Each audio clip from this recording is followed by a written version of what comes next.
So, with Halo Infinite being the massive disappointment that it is, it has many people questioning whether or not a second delay would have saved this game.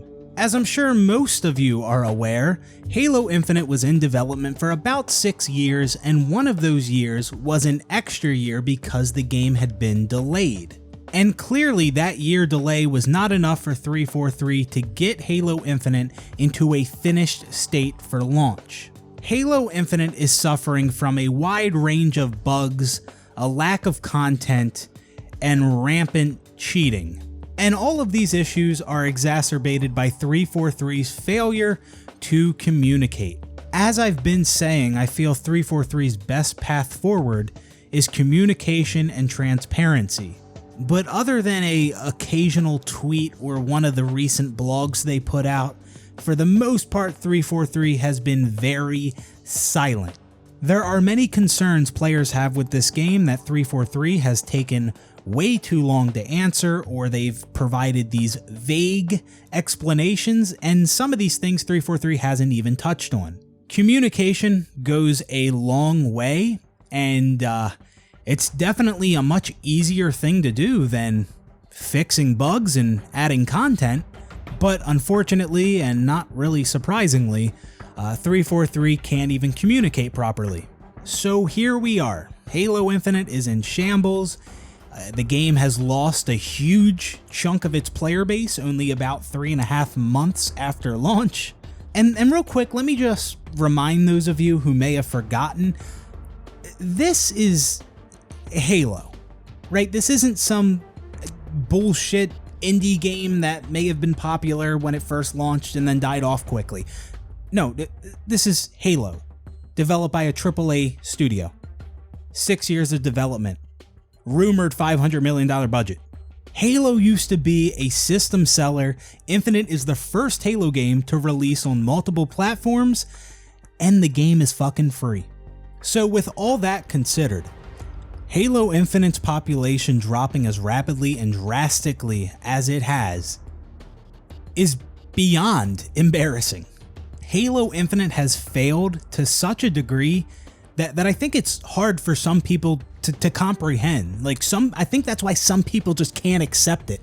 Can't accept that the Halo game they've waited 6 years for is doing as badly as it is right now. And that's why when people point to the Steam numbers, which is the best metric we have at the moment to gauge the player base, the people who defend the game will point out that those are only the Steam numbers. You don't know how many people are playing on Xbox. Yeah, okay, despite how drastically the Steam numbers dropped, I'm sure the game's doing just fine on Xbox. Yeah, no, the decline in population for Halo Infinite on Steam paints a picture. And although I'm sure there are more people playing Halo Infinite on Xbox than there are Steam, I'm willing to bet that Halo Infinite on Xbox has also seen a substantial drop-off in players similar to Steam. And also keep in mind, even if there were tons of people playing Halo Infinite, that doesn't solidify it as a good game. It's free. It's a free game. So it makes sense why people would be playing it even if it is one of the worst Halo games, because it's fucking free. But despite it being free, that clearly has not saved the game, at least not on Steam. So now let's tackle the question of whether or not a second delay would have saved Halo Infinite. You could argue that this is kind of irrelevant at this point because it didn't get a second delay and the game has already been out for several months. But regardless, I want to discuss it anyway, and you still see people mention that Halo Infinite should have been delayed a second time. So there is still some conversation around whether or not that would have been best for the game. So this is my take on it. 343 had plenty of time to develop this game. They had 5 years and then an extra year because the game got delayed. And I was always supportive of that year delay. Yeah, the game had been in development longer than any other Halo game, and yeah, maybe it should have been further along than it was, but regardless, I can get behind a single 1 year delay. And if that delay meant that the game was going to be finished at launch, then even better. But obviously that did not turn out to be the case, and Halo Infinite launched more incomplete than, I guess you could say, any other Halo game. I mean, there's obviously things in Infinite that weren't in Halo CE. There's also things that were in CE that aren't in Halo Infinite, like co-op campaign, but Halo CE launched as a complete game for the time. Same with Halo 2, and Halo 3, and Halo Reach. But Halo Infinite is missing many modes and features that were present in Halo Reach, and some of the things that are currently present in Halo Infinite, like custom games and theater mode, are broken. And no amount of mental gymnastics is going to convince people that this game was actually finished. And it did launch in a acceptable state. I mean, maybe you could convince the extremely naive people, but most of us know that this game was not finished. But it should have been, because 343 had plenty of time. Bungie had less time with their games. They had to deal with time constraints. Bungie wasn't developing their games under perfect conditions either, and yet they still released phenomenal Halo games. And even Destiny, for all its faults, it's a lot more popular than Halo. So should Halo Infinite have been delayed again? Well, I say no. 343 definitely didn't deserve it. You know, some people say, oh, Microsoft should have given them another delay. The fuck you talking about? They had 6 years and the game launched this unfinished? And you think they should have given them another delay? No. They didn't deserve another delay. Like, if 343 is requesting more time and I'm Microsoft, I'm telling you, no, it's time to release the game. You had enough time. So they absolutely did not deserve another delay. But yet there are still some people who were in favor of another delay, regardless of whether or not they deserved it.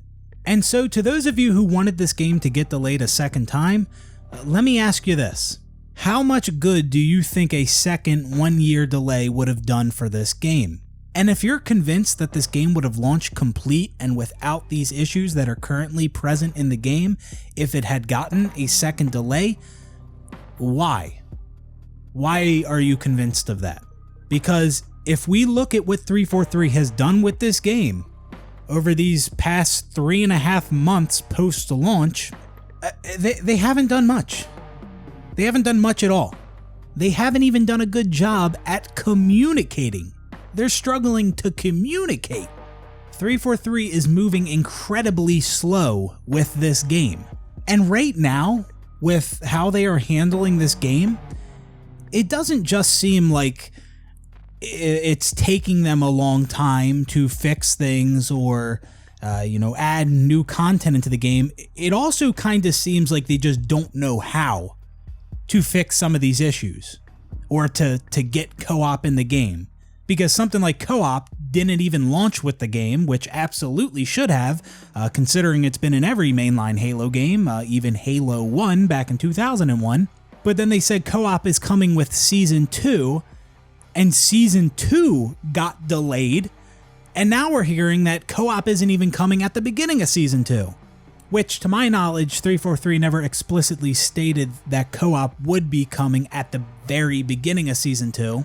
But, I think it's kind of implied when you say something's coming with Season 2. In a lot of games, that usually means, at the beginning of that season. But regardless, it kind of seems like 343 just doesn't know how to fix or add certain things into the game. It seems like they just don't know. And that could also be a reason why they are not communicating. But here's the thing.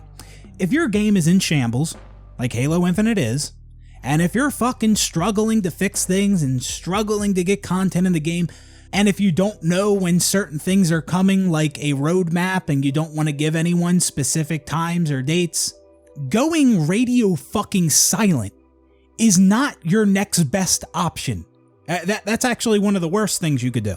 One of the more favorable things 343 could do to alleviate these issues is pull back the curtains and ramp up the communication. Like, fuck this whole strategy of, let's be quiet until we have something to share. No, instead, share as much as you can share. Obviously, they can't talk about everything, but they can definitely be a lot more transparent and vocal than they are being. Like 343, they might think to themselves, we don't want to share anything if we don't know for sure. Well, then don't confirm. Don't say for sure. Don't say, hey, this is coming on this date at this time. Just tell us what you're trying to do. Tell us what the goal is. Like Firefight, for example, right? I don't think 343 has said anything about Firefight. Let us know. Are you guys working on it? Do you have any intention of bringing that into the game? What are these big modes that may or may not be undergoing development behind the scenes? Talk to us. Talk to Warzone. Are we doing Warzone? Do we have any intentions of that? Is it being worked on? Communication. Talk to us. No more surprises. I don't care if 343 is keeping some things silent because they want to surprise us with like a big update or something like that. No, I don't care. At this point, you gotta open up. You gotta be transparent. Give the Halo community frequent and honest updates on the progress of this game. Now, another thing I see from some people who were in favor of a second delay is I see people saying, yeah, 343 may not have deserved another delay, and yeah, maybe the game still wouldn't have been finished after another delay, but at least the game would have been in a better state than it is now. And there's two things I want to say to that. First off, yeah, if the game got delayed a second time, maybe, we still don't know, but maybe CoOp and Forge would have been in the game at launch. But here's the thing. If CoOp is really coming with Season 2, and if Forge does actually come with Season 3, well, you would have had to have waited longer to play those things if the game did get delayed another year. Because supposedly, according to 343, these features are only months away right now. If they delayed the game a year, it would be a year away. But then some people will say they don't care about how soon they get to use these features, they just want the game to launch complete. But then we just go back to the question of whether or not this game would have even been complete after a second delay. And of course, I understand wanting the game to be complete at launch. Trust me, I get that, right? It'll be a better experience for the player, and many people probably would have stuck around playing this game longer than they did. But again, 343 had more than enough time to develop this game. You see, developers, they don't just get an infinite amount of time to develop a game. Microsoft was pretty generous with the amount of time given to 343. And to those of you who say you don't care how long it takes, you just want a finished Halo game at launch. Well, what if it would have taken a 3-year delay to achieve that? Or 4 years? Or 5 years? Or 10 years? Would you still be sitting there saying, oh, well, I don't care, I just want the game to be finished? Okay, 20 years. What if it took them 20 years? Nah, I think after a certain amount of time, the people in favor of delaying the game until it's ready would probably say, okay, it's been long enough, time to release the game. But many of us were at that point after the first delay. And that is completely reasonable because 343 had 6 years to develop the game. They already had their 1-year delay, and Halo Infinite was in development longer than any other Halo game.